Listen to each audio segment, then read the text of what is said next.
इसी मानसिकता ने उस अंबानी को चरम सीमा के पार पहुंचा दिया।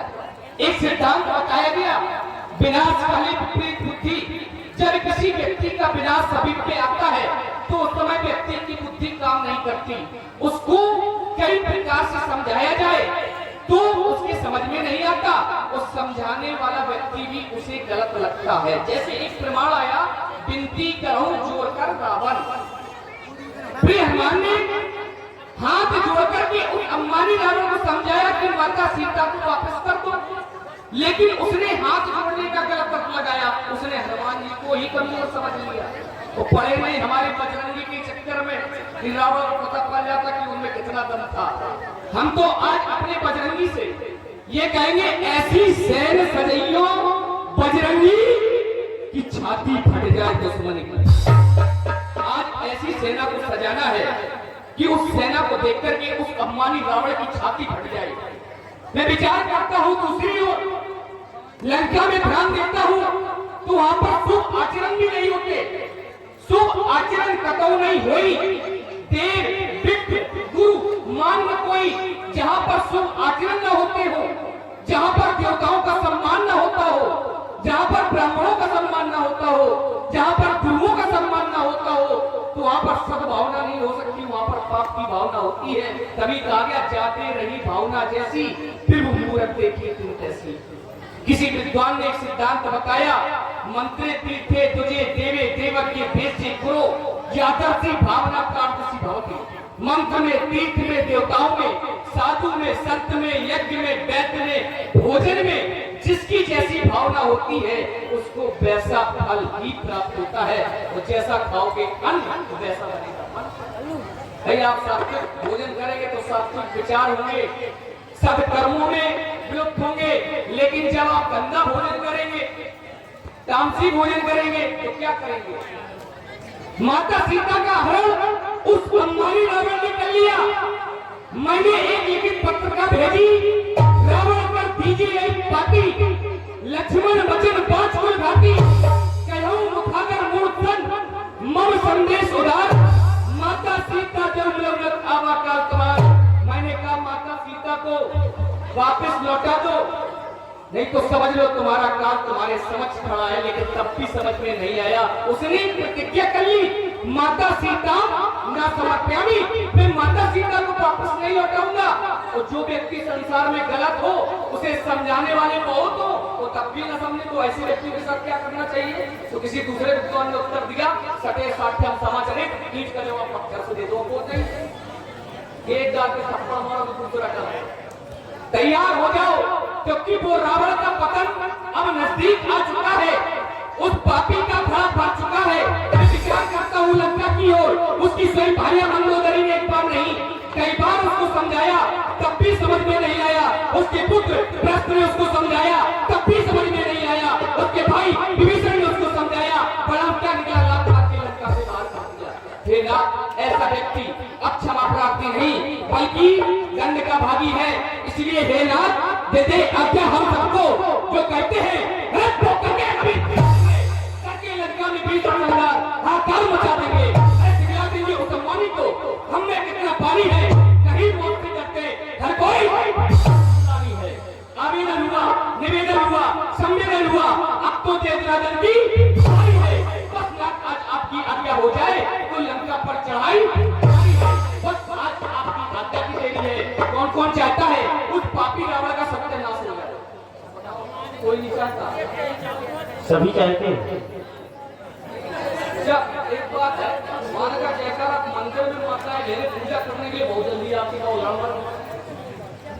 तो जब जयकारा लगाया जाता तो पीछे हट जाती है, ऐसा क्यों? क्या आप ईश्वर से प्रेम नहीं करते? श्री राम स्त्रोत में बताया गया, जो श्री राम का नहीं वो किसी काम का नहीं। जो लोग ये संशय करते संसार में ईश्वर नहीं है, वो न तो कभी जयकारा लगा सकते हो, न कभी भंडारा गा सकते। तो मेरा कहना ये, न तो कभी जयकारा छोड़ो, न कभी भंडारा छोड़ो, क्योंकि जयकारा भी ईश्वर का होता है और भंडारा भी ईश्वर का ही होता है। तो जयकारा लगाने में कोई परहेज नहीं। तभी तो कहा गया ये बलती ना नित्यम हरि छलो तस्यो चरण मात्रे नमस्ते ना समस्या। तो सभी माताएं बहनें भाई बंधु एक बार तो ईश्वर में जय घोष करें। सभी लोग दो जरा हाथ उठाए। भगवान ने जिनको दो हाथ दिए वो नीचे न करें, वो बात का छोटा नीचे रखें, काम कर लेते वो जयकारा लगाए। जय घोष होना चाहिए बिल्कुल। ये सनातन धर्म है, यही हमारी संस्कृति की पहचान है। यहाँ मां शक्ति विराजमान है, वो एकता में ही शक्ति होती है, क्योंकि एकता कोई खोल नहीं सकता। तो जयकारा लगाए। बोले शंकर भगवान की जय, बोले प्रभु श्री रामचंद्र की जय। जय जय श्री राम, जय जय श्री राम। आदेश प्रभु। मैं लखन भैया के मत से सहमत हूँ। क्यों? जैसे ही इन्होंने लंका पर चढ़ाई करने की बात की तो मुझे एक बात याद आ गई। मैं रावण के समक्ष एक घोषणा करके आया था कि रावण, ये तेरा तन पानी का बगुला जिसमें तू खूना, बनोगी बनता बनता प्रचंड खड़काता धोकन, तुझे भारी घमंड तेरी सोने की लंका। मेघनाथ वीर कुंभकर्ण रणधीर काल लिए फल का। रावण यदि नहीं माना तो प्रभु हनुमत तो कहकर आया है, लंका में बाजे गए श्री राम का डंका, श्री राम का डंका, श्री राम का।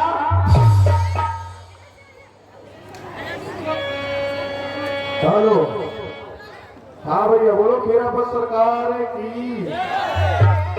अच्छा, कल बहुत ही सुंदर दिन है, जैसे कि शनिवार का दिन है, खेरापति का दिन है, और खेरापति प्रांगण में कल भंडारा भी है।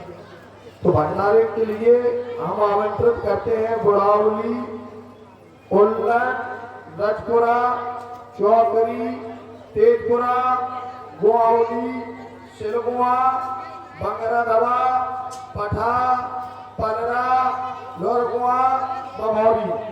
अगर इतने लोग हमारी आवाज सुन रहे हो, जहाँ से हमने सहयोग भी लिया है, सहयोग भी आप लोगों का बहुत मिला है हमको। अगर वो लोग यहाँ उपस्थित हो तो आप लोग अपने आस पड़ोस में सभी लोगों से कहें कि खेरापति पे भंडारा है और भंडारा पानी चलना है। तो उल्लन से कितने लोग आए, थोड़ा हाथ उठा दे एक बार। आप लोग अपने अगल बगल जरूर कहें कि भंडारा है। और रजपुरा से कितने लोग आए हैं? रजपुरा से कितने लोग आए हैं? आप लोग अपने अगल बगल कहें। और चौधरी से, हाँ, क्योंकि हम पूरा राजा का गढ़ है। तेजपुरा से कितने लोग आए हैं? हाँ भैया, ये भी कहना है कि जैसे आप अपने गांव में पहुंचे तो आप अपने गांव में अपने यहाँ खवार जी से यानी नाव जी से कह दे हुए हैं कि आप अपने गांव में निमंत्रण दे दें। क्योंकि 5 साल प्रधान जी के द्वारा निमंत्रण गए थे तो कुछ लोगों ने कहा कि हमें नहीं मिला, हमें नहीं मिला। सभी लोगों के लिए निमंत्रण है, वो सभी को कल आना है। और जिसको जो कुछ सहयोग करना हो वो कल सुबह यहाँ पहुंचा दे। आटा, रिफाइंड, जो भी जो जिसको जो सहयोग करना हो वो कर दें। तो भैया बुढ़ावली के लोग जो भी चंदा बाकी हो वो आधा घंटा में अगर लेकर आए हो तो वो जमा करवा दें, और यार नहीं लेके आए हो तो वो कल सुबह जमा करवा दें। बोलो खेरापत सरकार की। लेकिन एक और है कि आप लोग आए जरूर, लेकिन आप लोग व्यवस्था को भी देखें। व्यवस्था थोड़ी